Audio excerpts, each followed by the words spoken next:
Hi, I'm Dr. Paul White, co-author of The Five Languages of Appreciation in the Workplace, and I want to talk to you about an interesting dilemma.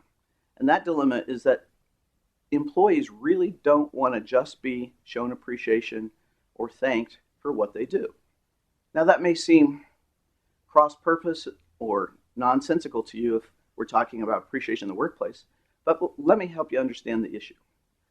Most employee recognition programs are based on performance, that especially in sales and marketing, so that if you do your job well, if you meet certain standards, then you may get recognized as, either monetarily or an achievement award.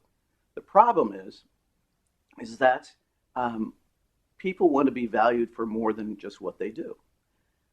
I believe, and I know Dr. Chapman believes, that people have value just for being who they are. Yes, work is about getting things done. We have tasks to do, and that's part of, the mission of what we're doing and what we're about.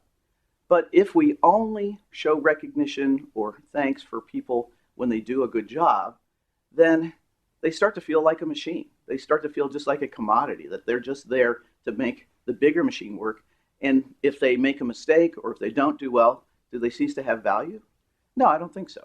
In fact, I don't know about you, but I've made some mistakes in the last few months, last couple of days probably. And also, there are times when we're not as into our high-level performance. We may not feel well, we may have other things going on, and so our performance drops. Is that a time when we need silence? No, that's probably a time when we need encouragement. And so we really help you and the workplace supervisors, managers, colleagues try to understand that it's not just about what you do, it's about who you are.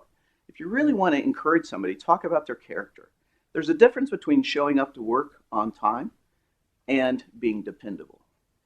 People who value words of affirmation, you really want to grab their heart, talk about the character that you see in them. And try to focus on who they are, and it doesn't always have to be work related. Sometimes it can just be that, hey, I really appreciate your cheerful spirit and that you have a nice smile. Or, I'm really impressed with how you have the discipline to go and train for a marathon. I could never do that. So think about it and understand that don't just focus on performance, but give people encouragement and show appreciation for who they are. Thanks. Have a good day.